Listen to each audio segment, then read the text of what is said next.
Et salut, c'est Manbricole. On se retrouve pour une nouvelle vidéo où cette fois-ci j'ai décidé de changer un peu de l'outillage et on va tester une caméra de surveillance extérieure. C'est une caméra qui est typée 66. Ça va convenir à tout ce qui sera endroit extérieur, qu'il soit couvert ou pas. Elle sera normalement résistante à l'eau. On va déjà procéder à un petit déballage du carton pour voir son contenu. Premièrement, on va avoir un câble réseau catégorie 5E d'une longueur de 1 mètre. Bien emballé dans de la mousse. On va retrouver la caméra. Donc c'est une caméra à 2 objectifs avec des petits capteurs infrarouges pour la vision nocturne. Mais on fera un petit tour par la suite de toutes les caractéristiques des techniques. On va également trouver un transformateur qui va te convertir ton courant de ta prise de 120 volts en 12 volts d'une puissance de 1 ampère. Alors je viens de mesurer la longueur du transformateur, tu as 3 mètres de câble, ce qui va te permettre de quand même pouvoir avoir une prise, on va dire assez loin, parce qu'en général les transformateurs ont des longueurs de câble qui font 1 mètre, 1 mètre 50.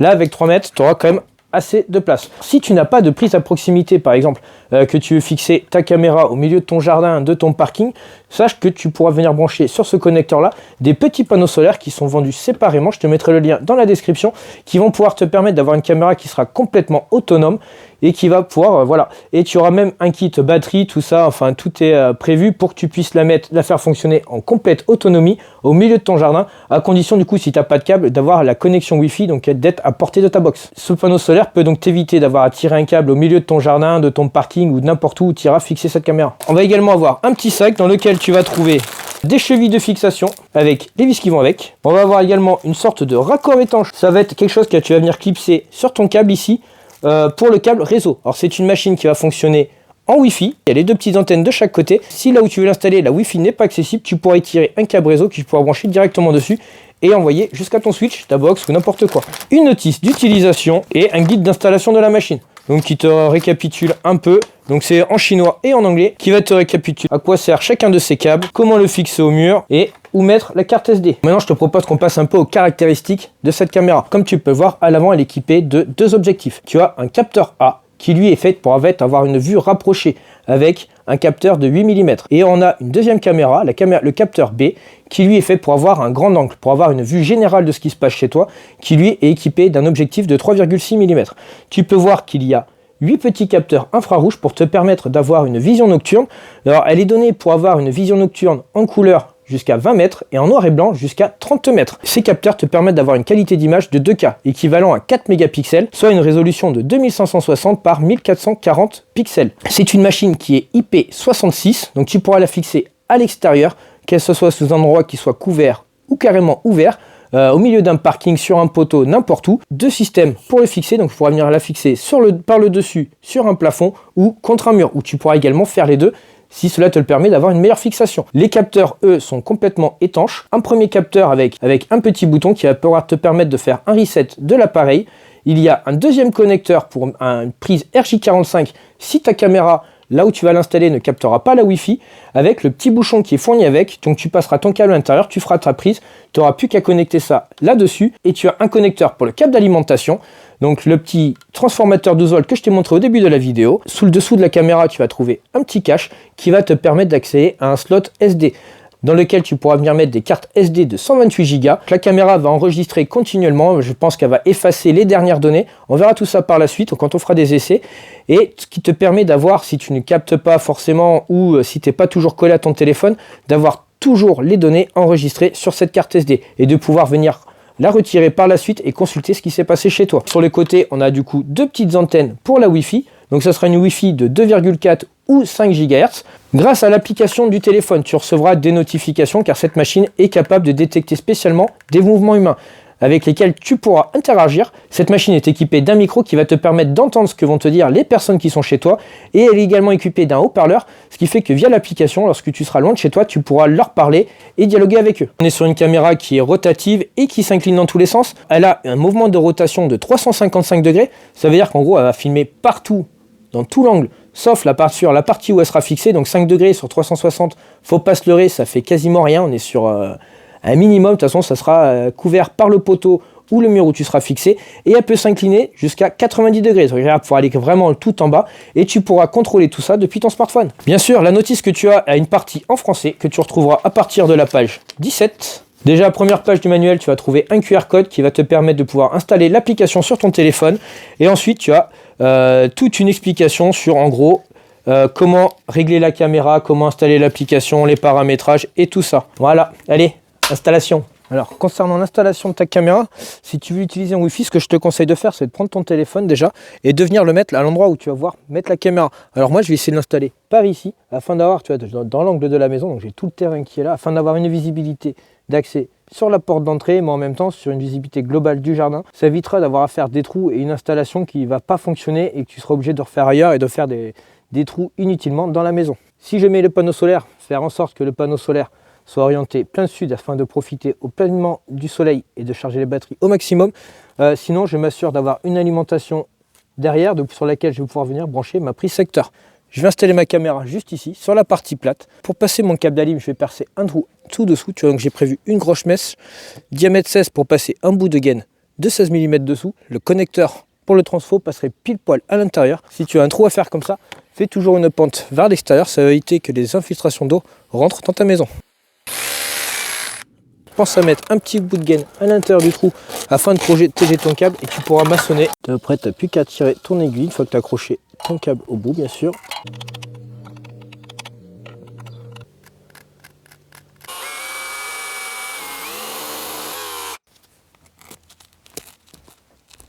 Une fois que tu as mis tes chevilles de niveau, tu viens fixer ta caméra à l'intérieur. Une fois que toutes tes vis sont serrées, tu peux venir brancher ton alimentation.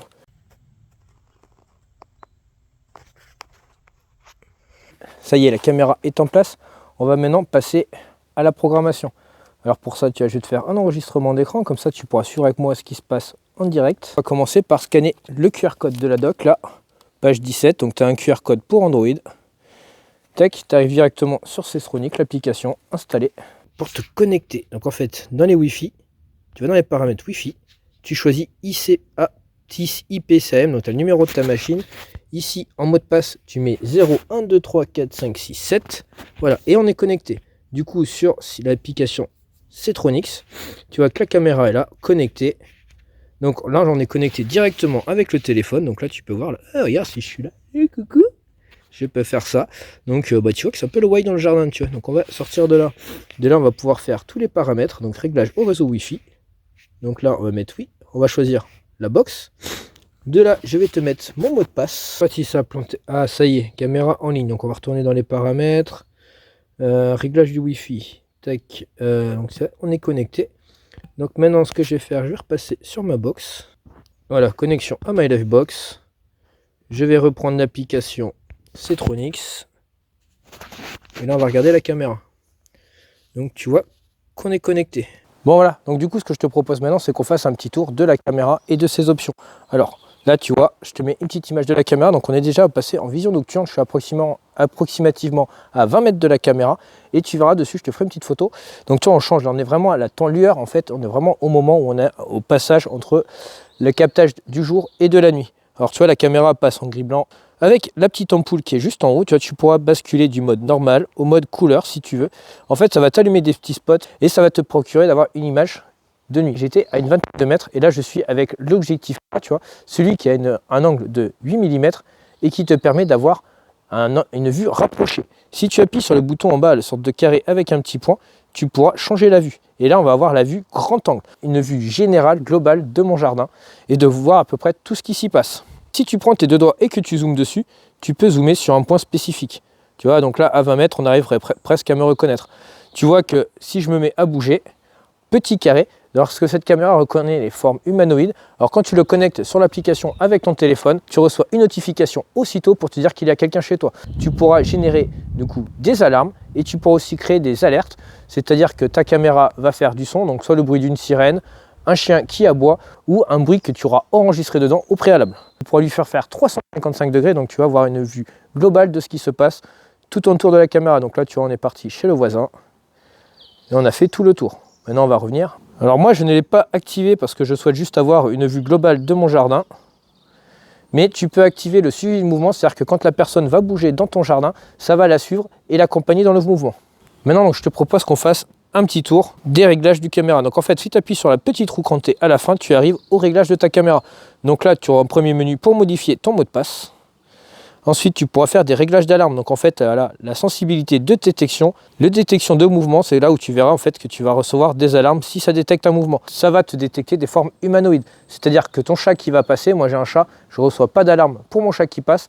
Par contre, dès que quelqu'un traverse le jardin, je reçois aussitôt une notification. L'alarme AI, donc tu peux encadrer l'objet, donc c'est pour ça que tout à l'heure tu me voyais dans un petit cadre jaune.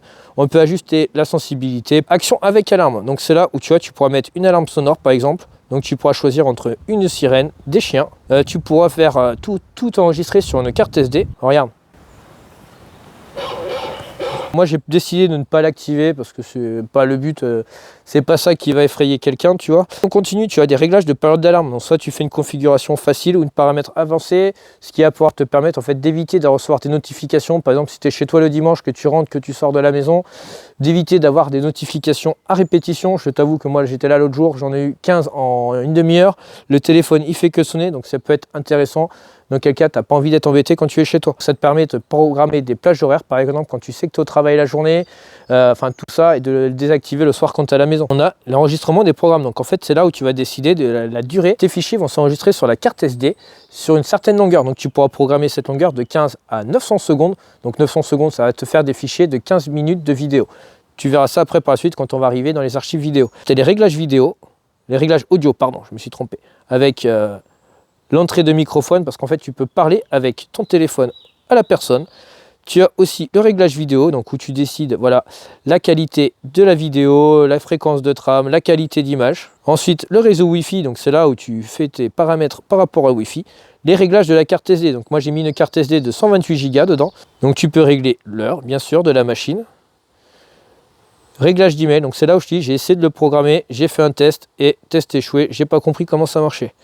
De toute façon, j'ai pas envie de recevoir les notifications par mail spécialement, ça m'intéresse pas plus que ça.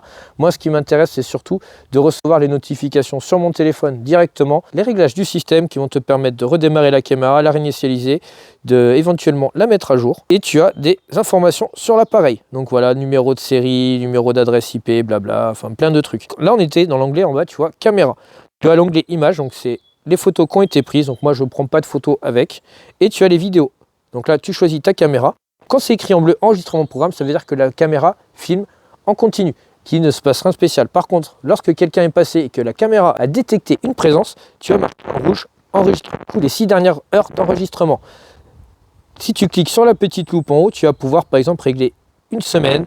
Tu vas pouvoir choisir par exemple la dernière heure, le dernier demi-jour, le dernier jour, la dernière semaine, où tu pourras personnaliser et remonter à plus loin. Si je recule d'un mois, là, je vais avoir tous les enregistrements qui ont été faits sur la caméra, donc ça risque d'être bien plus long à charger. Donc voilà, donc tu vois, là, c'est tout ce qui était enregistré, donc il faut réussir à défiler. Donc l'idéal, c'est de savoir quand même, quand tu as eu quelqu'un qui est passé chez toi, par exemple, si tu veux contrôler ce qui s'est passé, qu'on remonte jusqu'au 4 mars, le jour où j'ai installé la caméra, on pourra regarder, tu vois, par exemple, lire la vidéo. Donc voilà, c'était, tu vois, c'est un jour où il faisait beau en plus. Et tu pourras également, du coup, télécharger la vidéo sur ton smartphone, pouvoir la consulter pour pouvoir en regarder une trace, éviter qu'elle s'efface au fur et à mesure de ta carte SD. Donc tu vois que l'image de la caméra est quand même assez nette, on peut zoomer dessus, enfin on a quand même une belle qualité d'image. Avec cette caméra, tu pourras connecter plusieurs caméras si tu en mets plusieurs dans le jardin et également en mettre à l'intérieur car ils font également des caméras d'intérieur qui vont te permettre de pouvoir contrôler et vérifier tout ce qui se passe chez toi H24 en permanence quand tu vas pas être au boulot, en vacances. Enfin, c'est vraiment un truc qui peut être intéressant De nos jours, on ne sait jamais sur qui on peut compter. Bon voilà, on arrive à la conclusion de cette vidéo. Pour moi, on est sur une caméra qui est quand même de super qualité. Comme tu as pu voir, de jour ou de nuit, on a une très bonne visibilité. Ce que j'aime bien, c'est même le mode nuit où tu peux allumer les 4 petits spots dessus qui vont venir t'éclairer et te faire comme si tu étais en plein jour. On a une bonne définition d'image. Le fait qu'on ait une reconnaissance d'humanoïde, en fait, ça évite d'avoir des alertes intempestives sur le téléphone. C'est-à-dire que quand il y a une alerte, en général, c'est vraiment qu'il y a un humain chez toi. Tu vois, moi j'ai un chat et je reçois pas des notifs toutes les demi-heures parce que le chat passe devant la maison. Non, franchement, c'est un truc quand même qualitatif. Le fait d'avoir 2 objectifs, c'est-à-dire que si tu veux regarder quelque chose qui est plus ou moins loin, tu pourras plus ou moins zoomer dessus, avoir une meilleure définition d'image. Les enregistrements, tu as vu qu'on pouvait enregistrer jusqu'à 128 Go dessus. Donc voilà, on est quand même sur quelque chose d'intéressant. Le fait qu'elle soit Wi-Fi, donc ça t'évite d'avoir à tirer un câble. Mais bon, maintenant, toutes les caméras le font. On n'est pas sur un truc vraiment qualité exceptionnelle. Moi, ce qui me plaît surtout, c'est la qualité vidéo, le fait d'avoir 2 objectifs et de pouvoir la manipuler depuis le téléphone, même quand je ne suis pas chez moi. Je pense que si tu as une maison où tu as des objets de valeur chez toi, si tu veux toujours avoir une surveillance sur ce qui se passe chez toi, c'est quand même un truc intéressant. On est sur une caméra qui a un prix d'approximativement 120 €. On est sur une gamme de tarifs qui est quand même correcte. Alors si tu veux, je te mets dans la description des petits liens vers la caméra, vers par exemple le panneau solaire, tous ces accessoires-là. Enfin, tout ce qui pourrait te permettre de t'aiguiller si ces produits t'intéressent. Voilà, donc c'est un petit produit que je te conseille, qui est sympa. On est dans une gamme de prix qui est quand même acceptable. Tu peux avoir des alertes, tu peux parler avec les personnes, tu peux faire une multitude de choses avec cette caméra. Je pense avoir fait à peu près le tour de toutes ces fonctions, de t'avoir dit à peu près tout ce que je savais sur cette machine. Si tu as la moindre question sur cette caméra, n'hésite pas à me la poser en commentaire. Je me ferai un plaisir de t'y répondre ou de faire de mon possible pour t'y répondre. En attendant, j'espère que cette vidéo t'aura plu, dans quel cas je t'invite à laisser un petit j'aime. Bien sûr, pense à t'abonner, activer la cloche des notifications pour ne pas rater les prochaines vidéos. Et je te dis à bientôt. Ciao, ciao!